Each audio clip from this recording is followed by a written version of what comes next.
एक समय की बात है, जयनगर के खूबसूरत जंगलों के बीच नरोत्तमपुर नाम का एक गांव बसा था, जहां दो भाई विवेक और आदित्य रहते थे।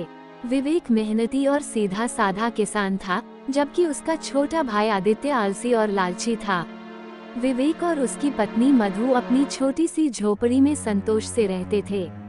वे दिन रात अपने पिता के खेत में काम करते थे और जो भी फसल मिलती थी उसी में खुश रहते थे। वहीं आदित्य अपनी पत्नी कल्पना के साथ ऐशो आराम की जिंदगी जीने का सपना देखता था। आदित्य अक्सर काम से जी चुराता था और विवेक की मेहनत का फायदा उठाता था। एक दिन उनके पिता ने दोनों भाइयों को अपने पास बुलाया।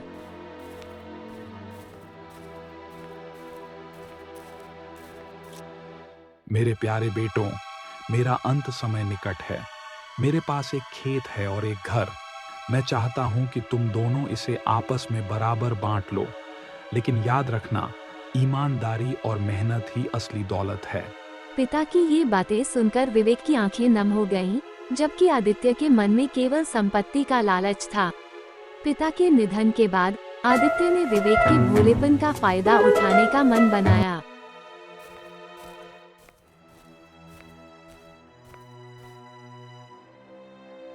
भैया, पिताजी ने हमसे सब कुछ बराबर बांटने को कहा था। ये घर आप रख लीजिए और मैं खेत रख लेता हूँ। विवेक ने चौंक कर कहा। लेकिन आदित्य, खेत तो हमारा जीवन है, मैं घर लेकर क्या करूंगा? आदित्य मुस्कुराया, उसके चेहरे पर एक धूर्त मुस्कान थी। भैया, आप चिंता मत कीजिए, आप तो मेहनती हैं, आप घर में भी कोई ना कोई काम कर लेंगे। खेत बंजर है और उसमें काम करना बहुत मुश्किल है। मैं तो बस अपनी मेहनत आजमाना चाहता हूँ। आदित्य की चिकनी चुपड़ी बातों से विवेक ने सोचा कि उसका भाई सच में मेहनती बनना चाहता है। विवेक की पत्नी मधु ने उसे रोकने की कोशिश की, लेकिन विवेक ने उसे शांत रहने का इशारा किया। विवेक ने घर ले लिया और आदित्य को बंजर खेत दे दिया। घर में एक टूटा हुआ कुआं था और खेत में एक सूखी हुई नदी। विवेक और मधु ने घर की मरम्मत करना शुरू कर दिया। वे अपनी झोपड़ी को साफ करते, दीवारों पर मिट्टी का लेप लगाते और टूटे हुए हिस्से को ठीक करते। वहीं आदित्य ने अपने खेत की तरफ मुड़कर भी नहीं देखा। वह पूरे दिन घर में बैठकर आराम करता और अपनी पत्नी कल्पना को सपने दिखाता कि वह बहुत जल्द अमीर बन जाएगा। वह विवेक की मेहनत का मजाक उड़ाता था। देखो कल्पना, भैया और भाभी को, वे घर को सजाने में अपनी सारी ताकत लगा रहे हैं, जबकि उन्हें नहीं पता कि असली सोना तो खेतों में छिपा है। लेकिन आप तो खेत में जाते ही नहीं हैं। अगर ऐसे ही रहा तो हम भूखे मर जाएंगे। अरे तुम चिंता मत करो, मैंने सब सोच रखा है।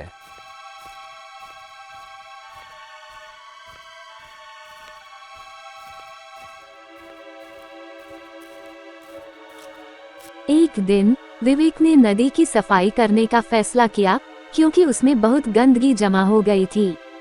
विवेक ने अपनी कमर कसी और नदी में उतर गया।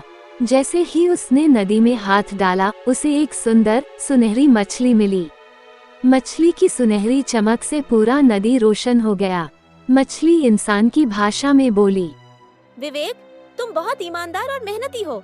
तुम्हारी निस्वार्थ भावना देखकर मैं बहुत प्रसन्न हूँ। मैं तुम्हें 3 वरदान देती हूँ। तुम जो चाहोगे वह तुम्हें मिलेगा। विवेक को अपनी आंखों पर विश्वास नहीं हुआ। उसने सोचा कि वह सपना देख रहा है।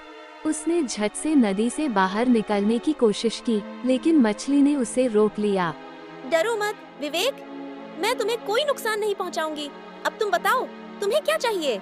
मछली रानी, मुझे कोई वरदान नहीं चाहिए, बस मेरे भाई का खेत उपजाऊ हो जाए।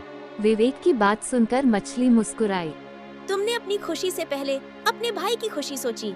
तुम्हारी इसी अच्छाई के लिए तुम्हारा पहला वरदान है, तुम्हारे भाई का बंजर खेत हमेशा के लिए उपजाऊ हो जाएगा।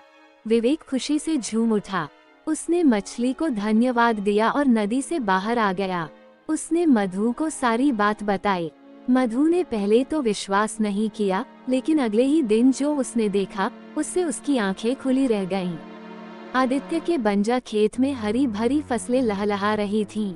फसलें इतनी अच्छी थीं कि गांव वालों को भी यकीन नहीं हो रहा था। आदित्य हैरान रह गया।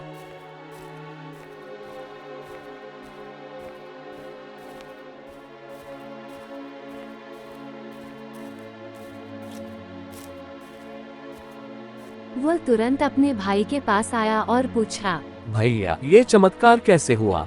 विवेक ने उसे जादुई मछली के बारे में बताया। आदित्य की आंखों में लालच चमकने लगा। उसने सोचा, अगर एक वरदान से इतना कुछ हो सकता है तो 2 और वरदानों से मैं दुनिया का सबसे अमीर आदमी बन जाऊंगा। विवेक तो भोला है, वह 2 वरदानों को ऐसे ही बर्बाद कर देगा। मुझे उन्हें बचाना होगा। उस रात आदित्य ने चुपके से विवेक के घर से जादुई मछली चुरा ली। मछली ने आदित्य से कहा, तुम लालची हो, इसलिए मैं तुम्हें केवल एक ही वरदान दूंगी। आदित्य ने मछली की बात सुनी, लेकिन उसके मन में गुस्सा भर गया। उसने तुरंत कहा, मुझे एक जादुई बैल चाहिए जो मेरे बंजर खेत में काम करे और मुझे अमीर बना दे। मछली ने उसे एक बैल दिया और चेतावनी दी, इस बैल को लालच से मत छूना, नहीं तो तुम बैल में बदल जाओगे। आदित्य ने जादुई बैल को अपने खेत में लाया। बैल ने रात भर में उसके पूरे खेत में काम कर दिया और आदित्य एक ही रात में अमीर बन गया। ये देखकर विवेक ने अपने भाई से पूछा, आदित्य, तुम तो आराम कर रहे थे, यह सब कैसे हुआ? आदित्य ने घमंड में कहा, भैया, मैं तुमसे ज्यादा होशियार हूँ। मैंने जादुई मछली से एक जादुई बैल ले लिया और मैं इसका इस्तेमाल करूंगा ताकि मैं और अमीर बन सकूं। विवेक को दुख हुआ कि उसके भाई ने लालच में आकर जादुई मछली चुरा ली। उसे ये भी पता चल गया था कि आदित्य ने झूठ बोलकर उससे बंजर खेत लिया था। मधु, मुझे विश्वास नहीं हो रहा कि आदित्य इतना बदल गया है। उसके मन में इतना लालच भर गया है। चिंता मत कीजिए, ईश्वर सब देखते हैं। जो जैसा करता है वैसा ही भरता है। समय बीतता गया। आदित्य की दौलत बढ़ती गई, लेकिन उसकी खुशी कम होती गई।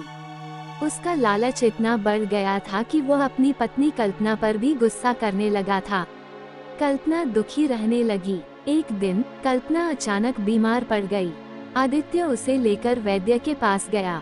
तुम्हारी पत्नी की बीमारी का इलाज सिर्फ एक जादुई बीज से हो सकता है जो एक पुराने खंडहर में मिलता है, लेकिन उस बीज को हासिल करने के लिए एक शर्त है। आदित्य अपनी पत्नी की हालत से बहुत दुखी हुआ। वह अपनी सारी दौलत छोड़कर उस खंडहर में गया।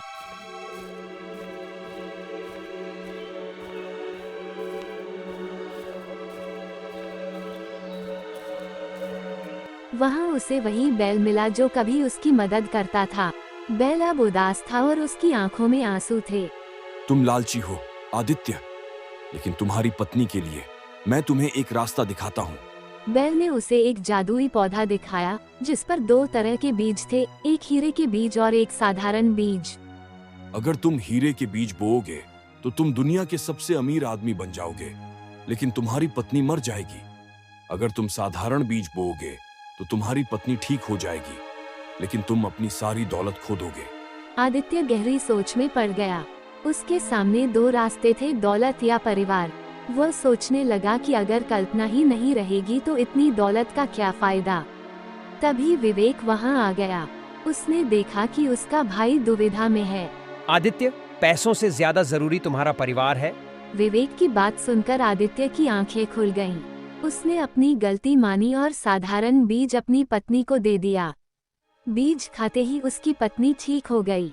मुझे अब बिल्कुल ठीक लग रहा है। मुझे आपकी गलती से ज्यादा खुशी है कि आपने मुझे चुना। जैसे ही उसने साधारण बीज दिया, जादुई बैल वापस राजकुमार बन गया और सभी जादुई चीजें गायब हो गईं। राजकुमार ने आदित्य से कहा, तुमने अपनी परीक्षा पास कर ली है।